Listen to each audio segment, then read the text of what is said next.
anyway, they just go into the rose ceremony. Shanae gets the last rose, of course, and I'm sad to see Sierra go. I just really liked her.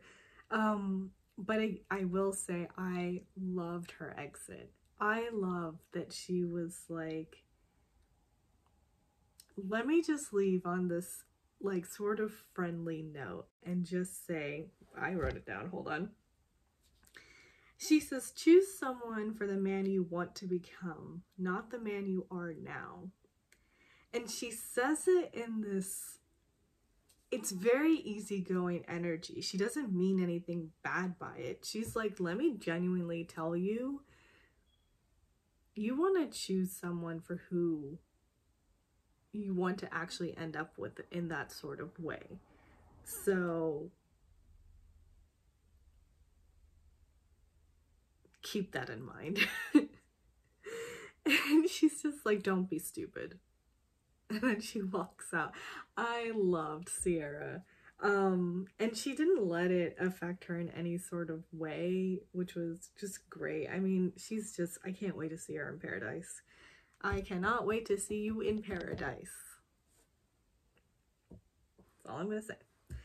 Oh, I also wanted to touch on Rachel's facial reactions. She cannot hide how she's reacting, and I love it because she's just, her mouth is completely open and she's just in shock and in awe that Shanae got the last rose. And later on, when they're calling the names out for who's going to be on the group date, she picks up that Shanae and Genevieve's name was not on that list, and her face is just like it's going to be a 2-on-1. Oh my goodness. I found it really cute. So, all right. Gabby's one-on-one. I already touched a little bit on her nighttime portion. So now I will just speak a little bit on her daytime portion, because this is where I really just fell in love with her. She had been speaking before about being goofy and silly and whatnot. And in the past few episodes, we saw glimpses of that, especially the Baywatch date with the mannequin and like how she was sort of acting over there. It was really funny. Today's date was just seeing this really light, airy, fun, easygoing individual, and it just looked like so much just carefree energy, and it's so refreshing. And so I guess this actually is her voice, which I'm sorry, Gabby, that I was questioning you before. Really sorry about that. She had touched on, oh well, before that, the dog. That was really cute. She did exactly what I want to do every single time I see a dog, like on an afternoon walk. I would love to just completely lay there for 15 minutes just petting the dog and just saying over and over, "You're so cute and you know it." Like, she just, yeah, I felt her so much in that moment. And I found it really funny when Clayton like pet both the dog and her. Anyway, she's really cute. So she does talk about it, like last week was difficult for her because the week before that she had spent some time, whereas last week she didn't really spend any time with him. And she talks about how she did get in her head a little bit, but this was different than how Teddy and Rachel brought it up. Over there, it felt like they were establishing that they needed validation from him. Over here, she's just stating facts.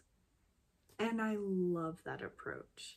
Like, Gabby was just saying, yeah, last week was hard. I was really in my head, but you know, this date was perfectly timed. I really needed this. That was it. And it's just like short, sweet. It's still relaying to him that she is, which is why I can't imagine that Gabby is the one that he's directing his hurt at, because over here she's establishing that she is feeling some sort of connection. There is something there because last week was difficult for her, but she's really glad to now just be spending this time with him. So although she did mention that the day felt like something out of The Notebook, and I was like, oh girl, Notebook is actually quite a toxic relationship. I don't know if we really want to use that as our benchmark. Okay, so let's see. The group date, right? Yeah. So the group date. Clayton making that comment about as the girls are running up, man, this gets better every time, was like, oh, don't know if that's really something we want to hear, Clayton.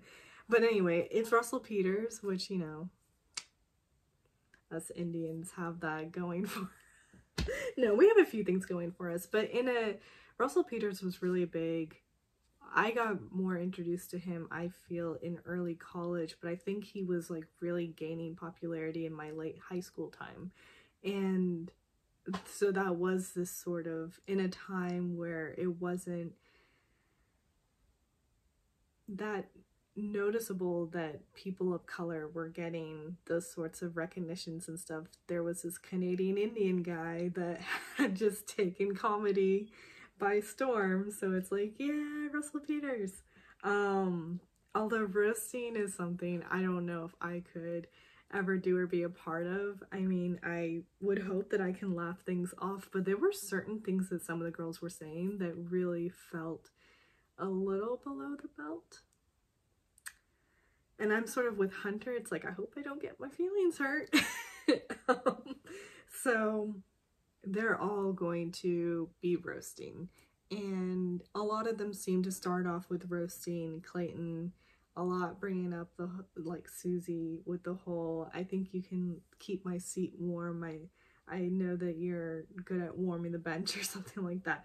So a lot of digs at Clayton about his football stuff, and then going into maybe some of the girls, a lot of the girls bringing up Shanae when she wasn't there.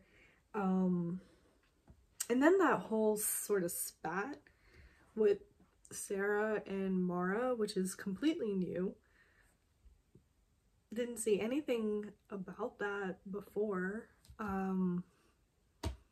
So I guess that might be the next drama on the docket. As soon as Shanae leaves, it'll be this rivalry between the youngest and the oldest in the house. I don't know, I feel like it's sort of dumb. Marlena does really well, and Clayton like really compliments her heavily on that in the nighttime portion, actually. So that was a little bit of a I mean, well deserved. I can already tell she really did write it really well, delivered it really well, and it was great. And when Russell Peters sat down with her, she was like, oh, I'm confident about all of these. I have no problems. But to really see Clayton sit down and have just a genuinely like, yeah, you really did really well, I think you have a future in comedy if you so want. And then they have a really nice conversation where she's like, yeah, I put my all into everything I do, and that includes relationships. That was a really nice moment. And you know, him and Susie are having a moment, and she's talking about how she appreciates how compassionate he is. And she does bring up about how he's so compassionate towards all the other girls, which is interesting because later on she starts to get in her head about that, because then she's like, well, then where do I stand? Rachel is also talking about, I know that we have a connection, but I know that that's not the only connection, so where do I stand? Like, all these front runners are starting to, you know, get in their heads. Marlena was hoping that she'd get the group date rose because she did so well on the group date, and it's like, it's not just doing well on the group date. Obviously those are challenges and whatever, it doesn't really have anything to do with the connection you're forming with the lead, but she did have a nice one-on-one conversation with him in the nighttime portion. So I can understand that she was actually probably considering that she might get the rose. And, you know, it went to Rachel, who was surprised. She was surprised that she got the rose. So, which, you know, that's endearing. I like that. Let's see. Yeah, and we talked a little bit already on the whole 2-on-1 thing. Poor Gabby was stuck in the house with just Shanae and Genevieve, and Shanae's trying to be like, you know, it'll be fine, it's not that big a deal, and Genevieve's like, yeah, it is, it's not gonna be okay, it's gonna be awkward as hell. So, and we see them sort of get ready, pack, and both enter the car, and they get to Niagara Falls, which in the beginning, I feel like they didn't catch on immediately that they were going to Niagara Falls. And I was just like, you're in Toronto, Canada, and they mentioned falls. How did that not... Maybe I'm only saying that because I've been quite a few times to Niagara Falls. I was little, but I remember 1 or 2 of the times. So anyway, I guess we're gonna pick up next week with the 2-on-1 date, and Shanae's going to perform to her ultimate best, I'm sure.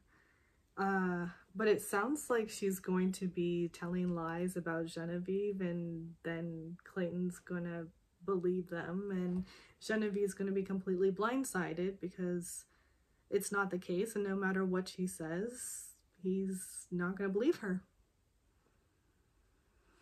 She really is just going to do exactly what she did with Elizabeth to Genevieve. Poor girl.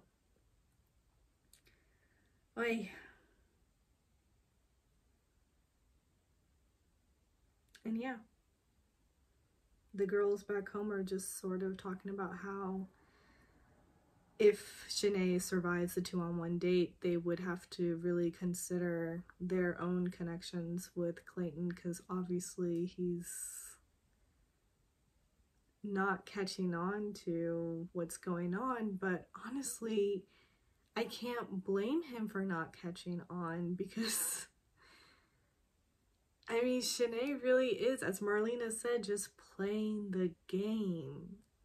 And it's no fault of anyone else's. It's just, she's beating them to the punch. That's all it is. So I don't blame Clayton. It's just he's hearing it first from her. And so when someone else is coming up with an opposite story, which one do you believe? Which is what he sort of says over there in the little clip that we saw for next week's episode. So he's really just gonna be like, okay, one of you guys are lying to me.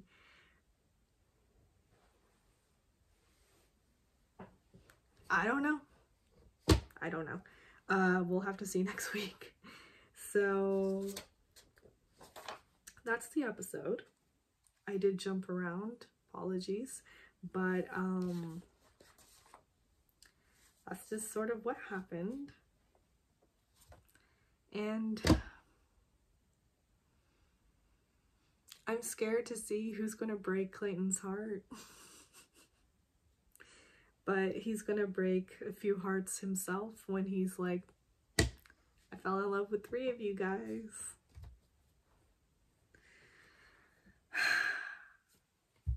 Okay. That's about it.